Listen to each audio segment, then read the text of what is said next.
අයිබෝන් සුබෝදෑසනක් වේවා ඔබට. ජූලි මාසයේ 21 වෙනි අඟහරුවාදාව උදා වේ තිබෙන්නේ. අපි සූදානම් සියත මෝර්නින් ෂෝ එකෙන් අද දවසට අදාළ ජාතික පුවත්පත්වල මොනවාද වාර්තා වෙන්නේ කියන එක ඔබට ඉදිරිපත් කරන්න. මේ පුවත් වාර්තාවල සඳහන් කාරණාවලට වගේම මේ යාවත්කාලින වූ තොරතුරු තිබේ නම් මේවත් ඉදිරිපත් කරන බලාපොරොත්තුවෙන් තමයි හමු වෙන්නේ. මේ හමු වෙන මොහොත වෙනකොට රටේ කාලගුණ තත්ත්වය නම් මෙතරම් යහපත් බවක් පේන්නට නැහැ. බොහෝ පළාත්වල දිස්ත්‍රික්කවල අයහපත් කාලගුණ තත්ත්වයක් තමයි දකින්නට ලැබෙන්නේ. කොහොමටත් නිර්දිදක මෝසම ක්‍රියාත්මක වන කාලවකවානුවක විටින් විට මෙවැනි තත්ත්වයන් ඇතිවන බව කාලගුණ අංශත් ප්‍රකාශ කරමින් තිබියදී අපි ප්‍රධාන පුවත බවට පත්තර කීපයක පත් වෙලා තියෙන මේ කාරණාවෙන් ආරම්භ කරමු. ඊට අනතුරුව මේ කාලගුණ තත්ත්වය ආදී අනෙකුත් කාරණා වෙත යොමු වන්නට බලාපොරොත්තු වෙනවා. අරුණ පත්තරේ ප්‍රධාන සිරස්තලයේම දැක්වෙනවා බූස්සේ සිටින කොස්කොඩ තාරක පොඩිලෙසි සහ කැවුමාගෙන් ජනපතිට මරණ තර්ජන. ආරක්ෂක ලේකම්වත් මරණ බව කියලා විමර්ශනයට විශේෂ කණ්ඩායමක් කියලා සඳහන් වෙනවා. පාතාලයේ මද්‍රව්‍ය ජාවාරම් කරුවන් මොනතරම් බල සම්පන්න තත්වයකට පත් වෙලාද කියන්න වෙනත් මං හිතන්නේ අටුවා ටීකා ටිප්පණි උදාහරණ අවශ්‍ය වන්නේ නැහැ. අපි මේ තත්වය අනෙකුත් පත්තරවල කොහොමද වාර්තා කරන්න කියලා බලද්දී අද ලංකාදීපය වැඩි ඉඩක් මේ වෙනුවෙන් වෙන්කොට තිබෙනවා. ප්‍රධාන සිරස්තලයේ විදිහට අප ළඟ ආයුධ ඕන තරම් තියෙනවා. අපේ මිනිස්සු එළියේ ඉන්නවා. බන්ධනාගාර ලොක්කත් මරා දමනවා. හිරේ ඉන්න පාතාලයන්ගෙන් සිරගෙදර ලොක්කන් 3කගේ මුහුණටම තර්ජන කියලා තමයි ලංකාදීපය අද වාර්තා කරන්නේ සිය ප්‍රධාන සිරස්තලයේ විදිහට. ඊළඟට අපි මව්බිම පුවත්පත ගත්තොත් මව්බිම පුවත්පතෙත් එහා සමාන වාර්තාවක් අපිට දකින්නට පුළුවන්. කොස්කොඩ තාරකයි පොඩිලෙසි බන්ධනාගාර ලොක්කන් 4කට මරණ තර්ජන කරලා මට විරුද්ධ වුණොත් බූස්ස බන්ධනාගාර ලොක්කයි කොමසාරිස්ලයි මරලා දානවා. අපිව හිර කරලා තිබුණට අපේ ජාලය එළියේ ක්‍රියාත්මක වෙනවා. මේ තරම් මුහුණ ප්‍රකාශ නිකුත් කරන්නට තරම් ඔවුන්ට හයියක් තියෙද්දී ක්‍රමානුකූලව මේ පාතාලයේ මද්‍රව්‍ය ජාවාරම් කරුවන්ගේ හයිය කොදුනාරටි කඩාබිද දැමෙද්දී තත්ත්වය තවත් උත්සන්න වන්නට පුළුවන්. ඒ නිසා මේ වැටලීම් සිදුවනකොට විශේෂයෙන් ඔවුන්ට අනුබල දුන්නු සහයෝගය දුන්නු නාකොටික් නිලධාරීන් පවා ආරක්ෂකාංශවල අය පවා හසු වෙනකොට තත්ත්වය ඔවුන්ගේ පැත්තෙන් භයානක වෙනකොට බරපතල වෙනකොට අපි දැක්ක පහුගිය කාලයේ මුළුල්ලේම විවිධ වැටලීම් හරහා බන්ධනාගාර තුල තිබූ බන්ධනාගාර තුලට නොයා යුතු ද්‍රව්‍ය අත්අඩංගුවට ගන්න අවස්ථා, සිරකරුවන් මාරු කරන අවස්ථා, ජේලර්වරුන් මාරු කරන අවස්ථා, ඒ කියන්නේ බන්ධනාගාරයේ තුලින්ම මේ සිරකරුවන්ට රැඳවියන්ට ලැබුණු සහයෝගයන් වළකාලන්නට මාර්ග අවහිර කරන්නට ගත්තු ක්‍රියාමාර්ග හමුවේ තමයි ඔවුන් මේ ආකාරයෙන් තර්ජන ගර්ජන කරන තැනට ක්‍රමානුකූලව පත්ව තිබෙන්නේ. හැබැයි රටේ ජනතාවගේ බහුතරයකගේ ආශිර්වාදය මොන රජය මොන රාජනායකයා මොන ආරක්ෂක ලේකම්වරයා මොන බන්ධනාගාර කොමසාරිස්වරයා යටතේ හෝ බන්ධනාගාරයේ සිදුවන අකටයුතුකම් ඒ වගේම පාතාලය මජ්ජාවාරම පාලනය කරන්න කටයුතු කරනවා නම් අනිවාර්යෙන්ම මේ රටේ ජනතාවගේ ආශිර්වාදය එවෙත හිමිවන බව අප නොඅනුමානව දන්නා කාරණාවක්. ඒ නිසා ජනාධිපතිවරයා සහ අනිකුත් නිලධාරීන් ගෙන යන මේ වැඩපිළිවෙල නොනවත්වා ගෙන යාවි කියලා අප විශ්වාස කරනවා. ලෝකේ ප්‍රබලතම ත්‍රස්තකල්ලියට එරෙහිව සටන් වැදුණු රාජ්‍ය නායකයෙක් ඒවක ආරක්ෂක ලේකම්වරයා විදියට වර්තමාන ආරක්ෂක ලේකම්වරයා විදියට ඉවර සේනාවකට අනදුන් නායකයෙක් කටයුතු කරන රටක අප විශ්වාස කරනවා මේ තර්ජන ගර්ජන වලින් යටපත් නොවි තවදුරටත් මේ මෙහෙයුම් බල සම්පන්න වේවි කියලා.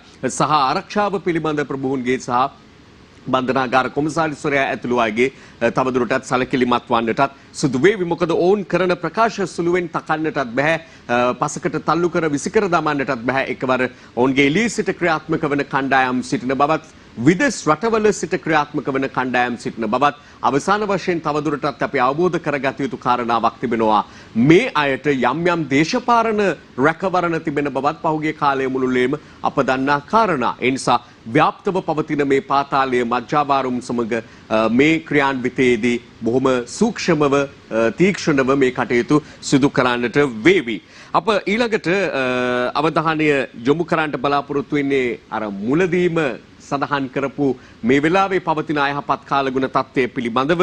පත්තරවල නම් මේ තරම් තොරතුරු අද දවසේ දකින්නට නෑ මේ අයහපත් කාලගුණ තත්ත්වය නිසා සිදු බලපෑම් මේ ආදිය පිළිබඳව.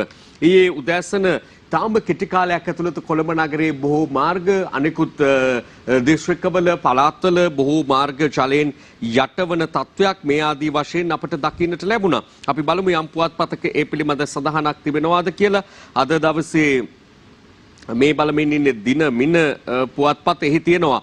බස්නාහිර සබරගමුව මධ්‍යම ඌව දකුණු පළාත්වල තවදුරටත් වැසි කාලගුණ විද්‍යා දෙපාර්තමේන්තුව කරන නිවේදනය වැසි මේ ප්‍රදේශවලට තවදුරටත් පවතිනවා වගේම නාය අවදානම් දිස්ත්‍රික්ක 5කට නිකුත් කර තිබෙනවා. කොළඹ, කළුතර, ගාල්ල, රත්නපුර, කෑගල්ල කියන දිස්ත්‍රික්ක 5ට නිකුත් කර තිබෙන නායාමේ අවදානම් තවදුරටත් බලාත්මක වන බවත් කාලගුණ අංශ සඳහන් කරද්දී අයහපත් කාලගුණය පිළිබඳව අපේ ප්‍රවෘත්ති අංශයේ සැකසූ වාර්තාව ඊයේ ප්‍රවෘත්ති ප්‍රකාශයට අඩංගු වුණු වාර්තාව දැන් ඔබට ඉදිරිපත් කරන්නයි බලාපොරොත්තු.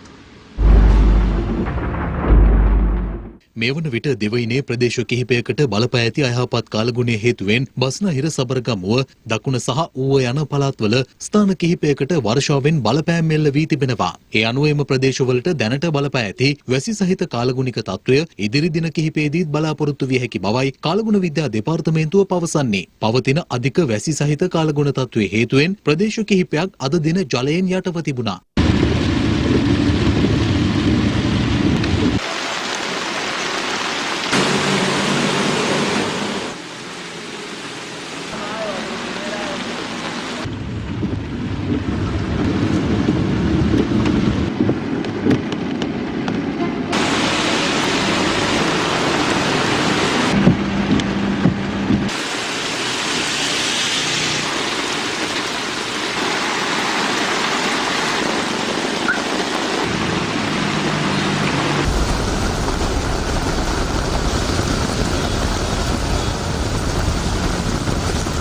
කොළඹ දිස්ත්‍රික්කයේ ප්‍රදේශ රැසක් යටව තිබුණේ මේ ආකාරයෙන්.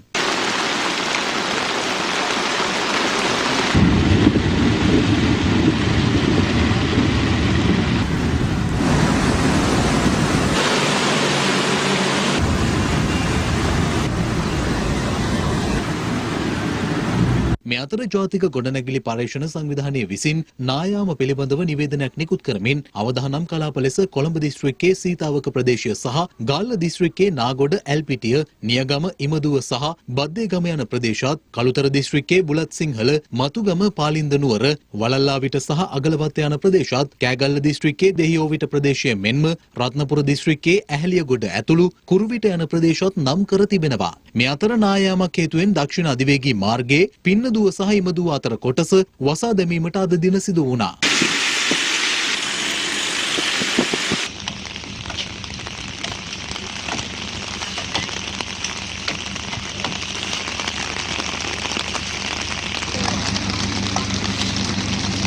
මේ අතර පුත්තලම සිට කොළඹ හරහා ගාල්ල දක්වා වන මුහුදු ප්‍රදේශවල සුළං, වයඹ සිට බස්නාහිර දක්වා දිශාවලිනුත් දිවයින වටා වන සෙසු මුහුදු ප්‍රදේශවල සුළං, නිරත සිට දකුණ දක්වා වන දිශාවලින් හමන අතර පුත්තලම සිට කොළඹ සහ ගාල්ල හරහා පොතවිල් දක්වා වන සුළඟේ වේගය පැයට කිලෝමීටර් 50 දක්වා වැඩි වී හැකි බවයි කාලගුණ විද්‍යා දෙපාර්තමේන්තුව පවසන්නේ. මේ අතර පවතින අයහපත් කාලගුණ තත්ත්වයේ හේතුවෙන් වවුනියාව ප්‍රදේශයේ ප්‍රධාන මාර්ග රැසකට ගස් කඩා වැටීමෙන් ගමනාගමනයට බාධා එල්ල වුණා.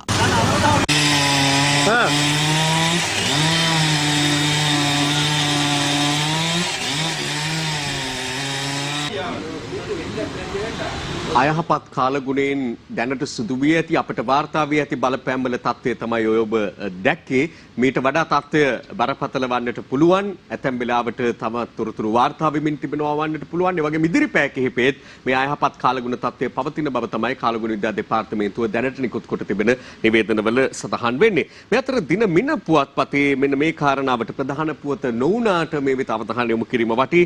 උසස් පෙළ ඔක්තෝබර් 12 වෙනිදා සිට ශිෂ්‍යත්වය ඔක්තෝබර් 11 වෙනිදා කියලා සඳහන් වෙනවා. දැන් මේ පවතින වාතාවරණයත් එක්ක කල්ගිය විභාග අධ්‍යාපන රාජ්‍ය අමාත්‍යාංශයේ ලේකම්තුමා සඳහන් කරනවා ගුරු සිසු දෙමාපිය මේ කාගේත් යෝජනා අදහස් සැලකිල්ලට අරගෙන විෂය නිර්දේශ ආවරණය කරගන්නට යම්කිසි ගැටලු කාරණා මතුවූ නිසා හෙට ප්‍රමාණවත් කාලයක් ලබා දෙමින් ඒ අනුව ශිෂ්‍යත්ව විභාගය ඔක්තෝබර් 11 වෙනිදා ඒ වගේම උසස් පෙළ විභාගය ඔක්තෝබර් 12 වෙනිදා ආරම්භ වී නොවැම්බර් 6 වෙනිදා දක්වා පැවැත්වීම කෙරෙහි අධ්‍යාපන අමාත්‍යාංශයේ අවධානය යොමු වෙලා තිබෙනවා. ඒ වගේම දැන් පාසල් ආරම්භය පෙරාතුව අධීර කීපයකින් පවත්වන්නට සූදානමින් තිබුණත් මේ නැවත මතුවෙච්ච කොරෝනා වසංගත තත්ත්වය හමුවේ එය කල් ගියා. 27 වනදා 11 12 13 ශ්‍රේණි ආරම්භ වෙන බව තමයි කියන්නේ. අනතුරුව ඡන්දෙන් පස්සේ අගෝස්තු 10 වෙනිදා ඉඳලා අනෙකුත් ශ්‍රේණි ආරම්භ කිරීම සඳහා තමයි රජය මේ වන විට සූදානමින් ඉන්නේ. ඒ වගේම ඔක්තෝබර් 9 වෙනිදා සිට නොවැම්බර් 16 වෙනිදා දක්වා දෙවන වාරේ පාසල් නිවාඩුව ලබා දීමට සූදානමින් සිටින බවත් සඳහන් වෙනවා. දැන් වාරවල යම් යම් ගැටලු වෙන්න පුළුවන්. දෙවනි වාරයේ දක්වා ඇවිල්ලා තියෙන්න පුළුවන්. සංකීර්ණ තත්වයක් තමයි තියෙන, ගැටලුකාරී තත්වයක්. ඉතින් ඒවත් විසඳ ගන්නට ඉදිරි කාලයේදී සිදු වෙනවා. ප්‍රමාණවත් කාලයක් විභාගවලට සූදානම් වන දරුවන්ට ලැබී ඇති බවක් නම් පෙනෙන්න තිබෙනවා. ඒ ඇගේ ඉල්ලීම් සලකා බැලීමත් එක්ක. ඒ සමග අපි අවධානය දෙන්නට ඕනේ මේ වෙලාවේ තවත් ගැටලුකාරී තත්වයක් තමයි මේ මහජන සෞඛ්‍ය පරීක්ෂකවරුන් සේවය නිවත්වීමත් එක්ක ඇති වෙලා තියෙන්නේ. වෛද්‍ය සංගමේ ඇඟිලි ගැහිල්ලෙන් PHI සටන දුරදිගයයි. ඒ අද අරුණ ඒ පිළිබඳව කරන වාර්තාකරණය අපි බලමු. අනෙක් පුවත්පත්වල කුමනාකාරයෙන් මේ පිළිබඳව තොරතුරු වාර්තා වෙනවද? මව්බිම පුවත්පතේ සඳහන් වෙනවා PHIලා අනිසි බලයක් ඉල්ලනවා. රජයේ වෛද්‍ය නිලධාරීන්ගේ සංගමයේ එහෙම චෝදනාවක් නගනවා. එතකොට රජයේ වෛද්‍ය නිලධාරීන්ගේ සංගමයේ GMO එකට එරෙහිව මහජන සෞඛ්‍ය පරීක්ෂකවරු PHIලා කියනවා අපේ ඉල්ලීම් GMO එකෙන් හැල්ලුවට ලක් කරනවා කියලා තමයි ඔවුන් චෝදනා කරන්නේ. ඒ වගේම මේ මහජන සෞඛ්‍ය පරීක්ෂකවරුන්ගේ සංගමේ සභාපතිතුමාත් සඳහන් කරා මේ Tamanගේ වෘත්තීය ක්‍රියාමාර්ගයට බලපෑම් එල්ලවනවා කියලා තවත් කණ්ඩායමකින් ඒ පැහැදිලිවම සඳහන් කරේ රජයේ වෛද්‍ය නිලධාරීන්ගේ සංගමයේ පිළිබඳ ඔවුන් තමයි මේ කාරණාව පිළිබඳව මැදිහත් වුණු අනෙක් පාර්ශවයේ බවට පත් උනේ. අපි බලමු තවත් පුවත්පත්වල යම් වෙනස් වාර්තාවක් මේ පිළිබඳව තියෙනවද කියලා. එහෙම මුල් පිටු වාර්තා තුල දකින්නට අද දවසේ ලැබෙන්නේ නැහැ. කොහොම වුණත් ඔවුන් ඉන්නේ ගැටලුකාරී තත්ත්වයක. ඔවුන් කියන්නේ ඔවුන්ට ලබා දීලා තියෙන බලතල ප්‍රමාණවත් නැහැ කියන එක. ඒ වගේම රජයේ වෛද්‍ය නිලධාරීන්ගේ සංගමයේ පැත්තෙන් කියන්නේ ඔවුන් අනිසි බලයක් බලාපොරොත්තු වෙනවා කියන එක. ඒ වගේම සෞඛ්‍ය අමාත්‍යතුමිය Taman පිළිබඳ කළ විවේචනයට මේ ආදී කාරණාවන්ට විරෝධය පාමින් තමයි කොරෝනා ඩෙන්ගු ඇතුළු බොවන රෝග පිළිබඳ කටයුතු වලින් ඔවුන් මේ වන විට ඉවත්ව තිබෙන්නේ. Tamanට සාධාරණ විසඳුමක් නොලැබුණොතින් තවදුරටත් ඉදිරි කටයුතු වලින් ඉවත් වන්නටත් අනෙකුත් වෘත්තීය සමිති සංගම් සම්බන්ධ කරගනිමින් මේ දැවැන්ත වෘත්තීය ක්‍රියාමාර්ගයක් දක්වා ගමන් කිරීමටත් බලාපොරොත්තු වෙන බව උන් සඳහන් කරද්දී GMO එක රජයේ වෛද්‍ය නිලධාරීන්ගේ සංගමය කියන්නේ මෙවැනි වාතාවරණයක් පවතින රටක අවස්ථාවක වෘත්තීය ක්‍රියාමාර්ගවලට යාම නුසුදුසු තත්ත්වයක් විදිහට. තවත් බොහෝ දේවල් තිබෙනවා උපුටා ගන්නට අද පිළිසඳරත් සූදානම් වෙමින් තිබෙනවා. මේ කියන්නේ යන ඉදිරිපත් කරන්න යන පුවත් වාර්තාවත් එක්ක මට මේ කාරණාව කිව්වොත් හොඳයි කියලා හිතෙනවා.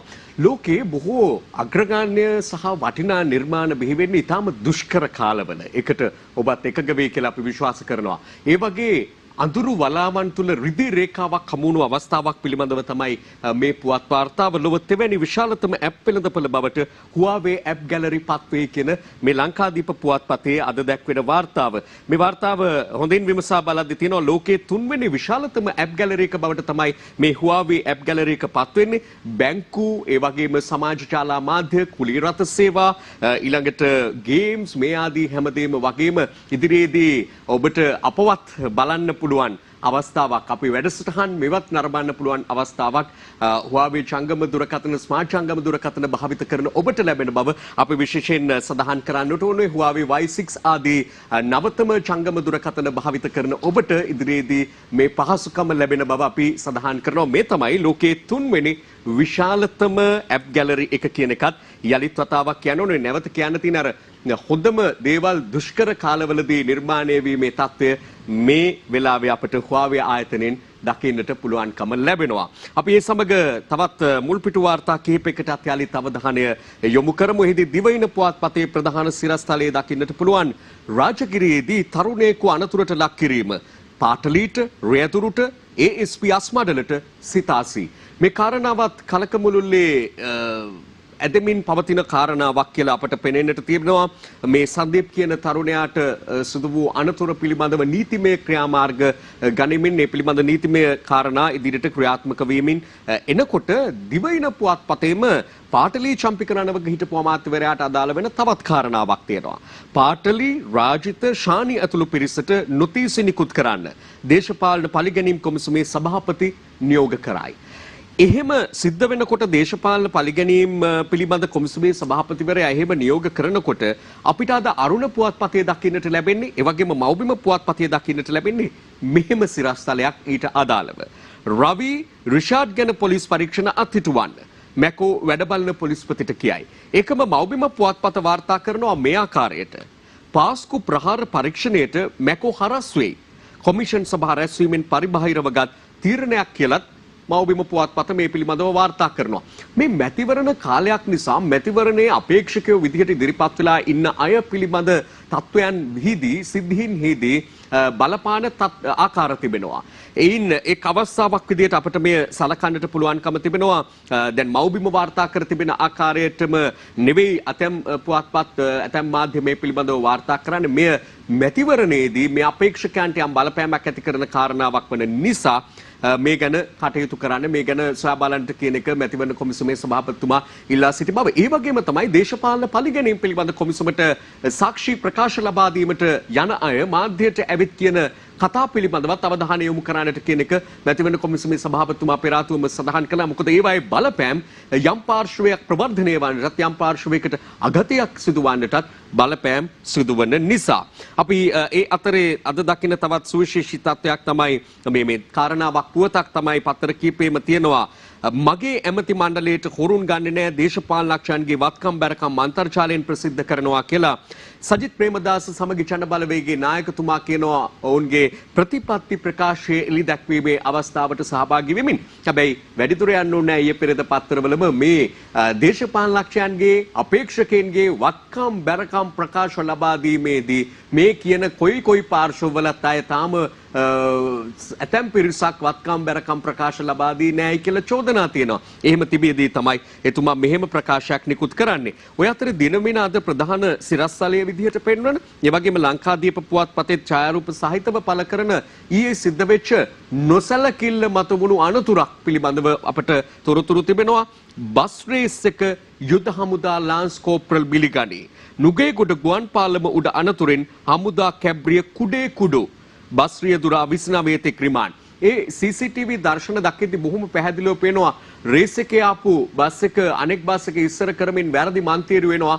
නිවැරදි මන්තිරුවේ ගමන් කරමින් තිබූ මේ කැබ් රථය තමයි හමුදා කැබ්රිය තමයි අනතුරට ලක් වෙලා එහි මේ සෙබලා ජීවිතක්ෂයට පත් වෙන්න තවත් දෙදෙනෙකුට හෝ තිදෙනෙකුට තුවාල ලබා රෝහල්ගත කර ඇති බව සඳහන් වෙනවා.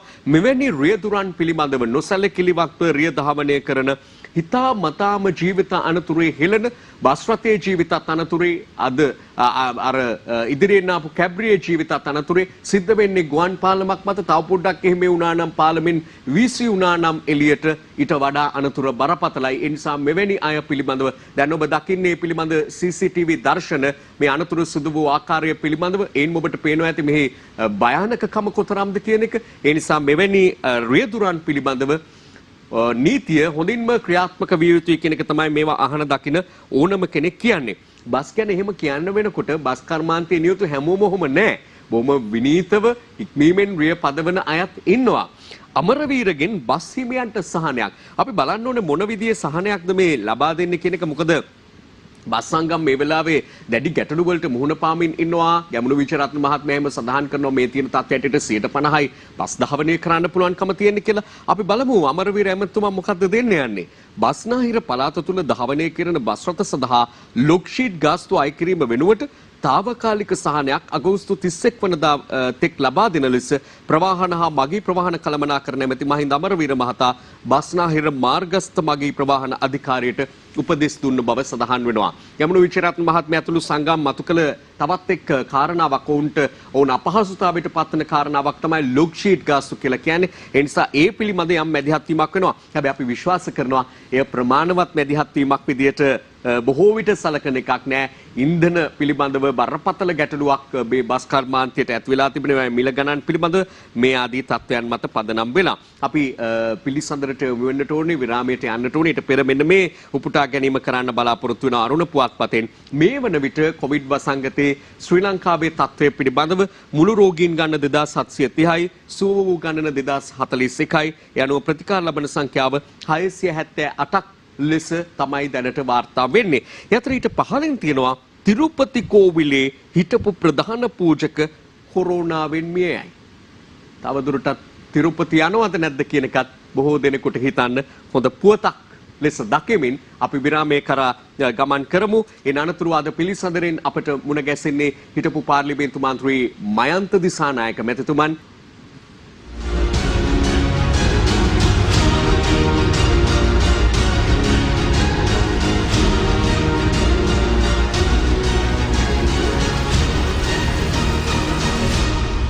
දිනපතා අලුත් වීඩියෝ සහ ප්‍රවෘත්ති නැරඹීමට ඉහත බටන් එක ක්ලික් කර සියත TV සබ්ස්ක්‍රයිබ් කරන්න.